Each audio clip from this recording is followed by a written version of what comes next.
Let's look a little bit at the portal veins. For this, we have to talk about the Doppler a little bit because nowadays we do more and more Doppler.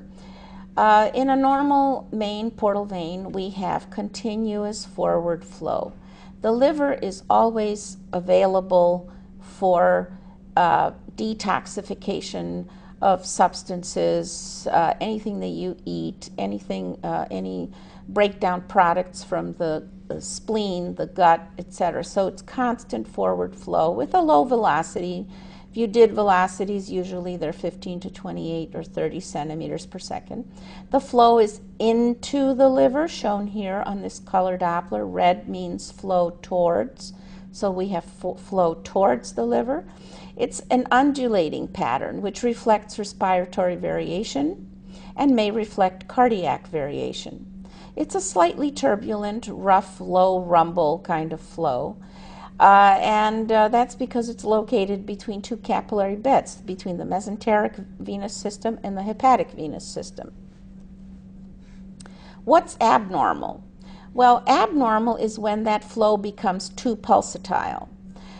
It may then start resembling hepatic vein pulsatility, and that would mean that there's elevated right heart pressures and that there's transmission of pressure through the sinusoids into the veins. We can see this with tricuspid regurgitation. We can see it with moderate to severe right heart failure or pericarditis.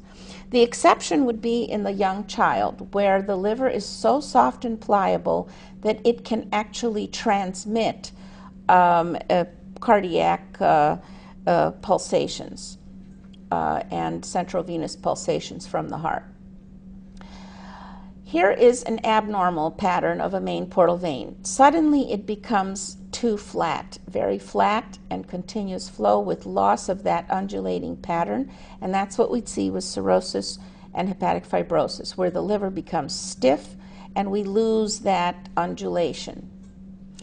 The hepatic artery, now let's look at the hepatic artery. The hepatic artery typically has a very rapid systolic acceleration. It's a nice arterial pattern.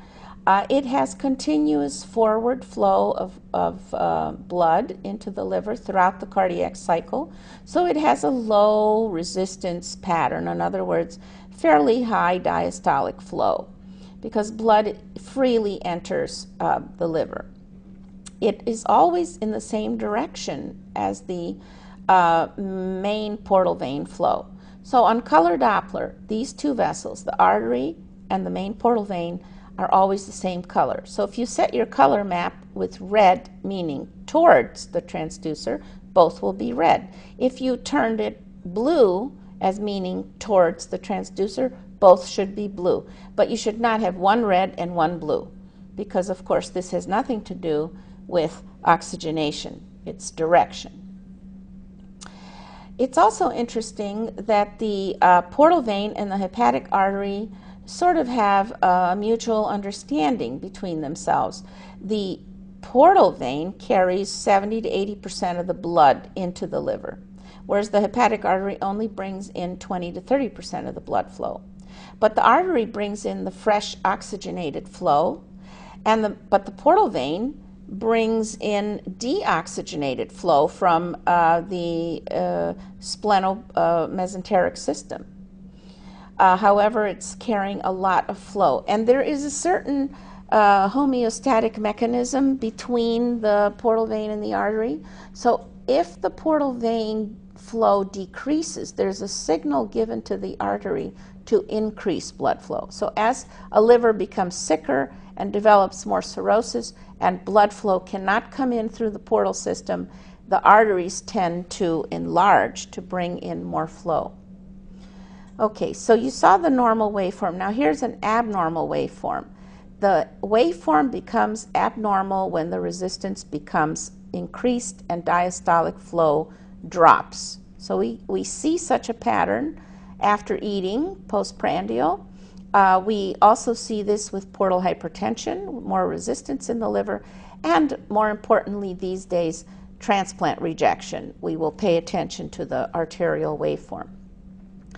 Now, another way that the artery has abnormal Doppler is post-liver transplant. That's when it becomes important to us. If we see a tardus parvus waveform after liver transplant, this is an abnormal finding. We would see low upstroke and fairly low velocity, which means that proportionately the diastolic flow is elevated. So we have a prolonged systolic acceleration time, and then this tardus parvus waveform. What it means is that there is a hepatic artery stenosis, anastomosis. There's an anastomotic stenosis post-operatively. So we are not seeing the flow through the stenosis itself, but we are seeing the flow downstream from the stenosis when the flow has lost energy and is trying to relaminarize and is weak.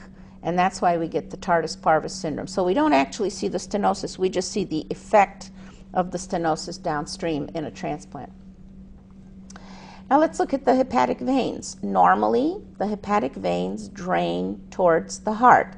That's why they're registered here in blue, away from the transducer. And on the spectral, they are also registered away, usually below the baseline, towards the transducer where we have systole, diastole, but we have above the baseline when we have the atrial kick. So we have systole, diastole, kick, systole, diastole, kick. The normal Doppler here, the reason for this pulsatility is because it reflects respiratory phases and variations in central venous pressure that is transmitted from the right atrium. It also reflects the compliance of the liver parenchyma, giving us this triphasic waveform, systole, diastole, kick. Be careful though, because deep inspiration or Valsalva may reduce this pulsatility and dampen it, causing you to think there's a problem. So the waveform becomes abnormal when we lose that triphasic flow. When we lose that, we know that there's elevated right heart pressure. We lose the oscillations or the amplitudes.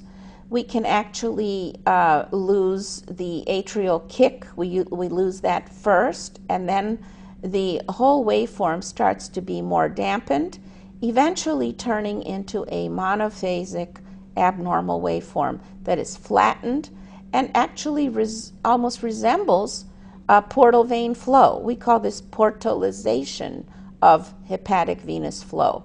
So it should be a nice pulsatile pattern, and all of a sudden now it's flow. It's because the liver is stiff, the liver is non-compliant, and does not allow this wave to be reflected in the vessels. So now let's talk about sonographic liver patterns. There are basically three patterns in the liver: the normal pattern, the CENTRI-LOBULAR pattern, and the fatty fibrotic pattern. We already discussed the normal pattern. Now there's the CENTRI-LOBULAR and the fatty fibrotic. If you look at it closely, this one has too many portal vein walls. This one doesn't have any, and let's talk about the reason for that. In the CENTRI-LOBULAR pattern, what happens is the liver is edematous, so that the parenchymal cells, the sinusoids, the hepatic cells, become edematous, increase in water, drop their echogenicity. Okay? And that makes the portal vein wall stand out, giving it a starry night appearance. So you have these bright walls standing out in a dark background of the night sky. So what we see increased brightness and of the portal vein walls, and we seem to have more portal vein walls. Now the liver does not make more portal veins, it's just that we see them because now we have more contrast. This pattern is seen with acute hepatitis, also seen with acute right heart failure. You may see it with infiltrative diseases of leukemia and lymphoma. We used to see it with toxic shock syndrome, but we don't see that much anymore.